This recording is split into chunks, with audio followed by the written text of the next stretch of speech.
Hey guys, Jedi270 here from AirsoftRx.com. My son Pyro just got this gun in yesterday, and I did a first impressions video on it, and I deleted it because I didn't like how it turned out. And I'm really glad that I did, because I came out here this morning and we loaded it up yesterday with .25s, and I gotta say, I mean, the recoil on this weapon is incredible. It's probably the hardest recoiling gun that WE has produced in the GBBR line. Okay, first thing is a personal knock. I don't like a G-Series rifle, okay? Not because of how it performs, because it's nice. I don't like this handle, okay? It's just a personal thing for me. You guys might like it. I don't really care for it. But in no way does it influence what I'm about to tell you about this gun. Number one, the internals, fairly nice, typical WE fare. You get the metal flash hider up front, which is nice. You get 4 rails, one on each side and one on the bottom. And you get the monolithic rail across the top, like I said, on the carry handle, which this is an ABS molded front sight with the flip up sight on the back, which gives you pistol sights and a wide open type peep sight, all adjustable by this screw. The weapon, one single button, converts it to what I would call a sub gun. You know, it pretty much puts it down at a very small footprint, just a couple inches bigger than the MP7. And, you know, that's not bad. I mean, everything is solid on this gun, man. I mean, it's just solid, you know. It doesn't rattle around or anything. So here's my issue. I come out here this morning with 20 grams, and I was going to chrono it, because we chronoed it with the 2.5s, and it was a really nice chrono. It turned out very nicely. Then I did the 20 grams, and at first I thought it was the Excratec, so I changed the batteries, because I got a rounds per second of ridiculous, like 43 rounds per second.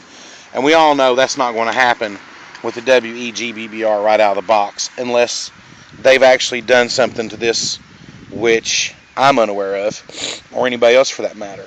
But basically, out of the box yesterday with .25s, we were getting a respectable 20 to 22 rounds per second, which is impressive out of the box for a GBBR, especially from WE. Don't get me wrong, guys. I mean, for the price point, $230, you can't be beat. But there are some problems that are going to happen in the future. Typical WE hammer. You may have some issues with roller bearings there, so you need to fix that, like I told you in my SCAR video.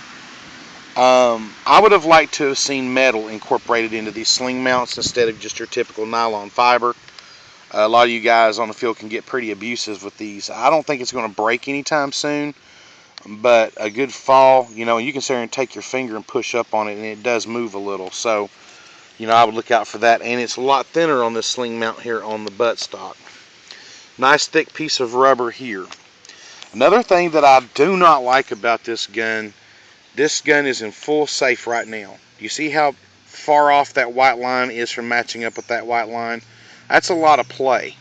You come down into semi-automatic, it's still a little bit low.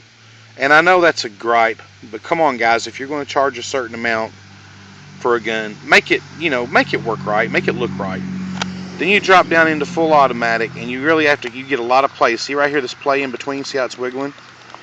You get a lot of play there, and it still doesn't line up correctly. But that right there, that's a gripe. That right there is a quality thing, and for me, that should have never came out of the factory like that. Another thing that bothers me about this gun, and like I said, he ordered it from EVIC. Let me see if I can get this off of here. Yep. I want you to take a good close look. You see that crack right there? That busted piece of plastic? Alright, that's because the people at the factory torqued that screw down so tight that it cracked that acrylic plastic right there. Does it hurt the performance of the mag? No. It's just a simple fact that you pay $200 and some for something, and a lot of you guys out there have limited income. You don't want to see that on a brand new gun. You just don't want to see it. If this damage like this is done, you want to be the one that does it. So I'm sure that EVIC will make this right. He hasn't turned in his RMA number on it yet, or he hasn't actually gotten one from them yet. But I'm sure they'll make this right. Like I said, it doesn't hurt the performance of the mag. It's just very disappointing that that should be there that way.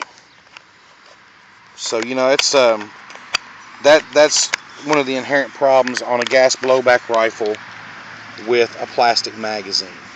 The magazine itself, I can see it leaking over time, but I've seen another video out there. You can see the condensation on it from the cool down effect, and I was just ripping on it full auto a second ago, and you can see that condensation. You guys see that? That right there is the difference between temperature of the outside and the inside. This case really does not touch the metal of the magazine here in the middle, but it does on the ends. So maybe that helps with the cool down effect. The mags, when I dumped them on full auto, they just continued to run. We were getting 2 full mag loads of ammo out of 1 charge of gas on it. So it's not bad. But for me, that plastic bothers me. You know, I don't know why. I know I'm being an old timer, I'm being a fuddy-duddy, but that just bothers me. So, would I buy this gun for myself? That's the question. No, I would not. Simply because of the fact of I just don't dig the G series rifles. Would I buy it based on how it shoots? Man, it's super fun to shoot. It kicks like a mule, and I think with a few modifications, this gun will run flawlessly. Is it skirmishable right out of the box? No. I've noticed some hop-up issues. I went to adjust the hop-up. We had rounds dropping 25 feet out from the barrel. We've had 2 rounds fire at once, double feeds. There's some issues there. And this is why I always said before, guys, when you buy a gun, or when I buy a gun, I like the SCAR. You know, I wanted the SCAR to be out for a while before I dropped my money on it, and I wanted all the bugs worked out. And as we all know, the SCAR, the Gen 1, had a ton of problems. And I ended up buying the Gen 3. The Gen 4 now, which is the all-open boat system, is supposedly even better than the Gen 3. But, you know, my opinion is don't be so quick to purchase something just as soon as it hits the market because it's the coolest thing out there. Sit back for a while. See what happens to the price point. Watch the YouTube video. See what happens with the gun. See if it's flaws that you can live with and you think you can easily fix or have fixed.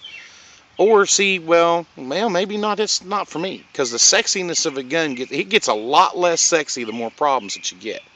But with a little time, a little maintenance, and a little work and tweaking, this can be an awesome little rifle. CQB, indoors. You're going to find a hard time finding a regulated field that's going to let you fire over 400 FPS indoors. Okay? Field gun, yes. CQB, no. I'm not sure if RA Tech, I'll have to go and do some research. I'm not sure if RA Tech has done a in-pass for this rifle yet. If they have, then you can dial that FPS down, and then it'll be a perfect indoor gun. So that being said, this is my overview and my shooting report on the WE G39C GBBR. Thanks for watching.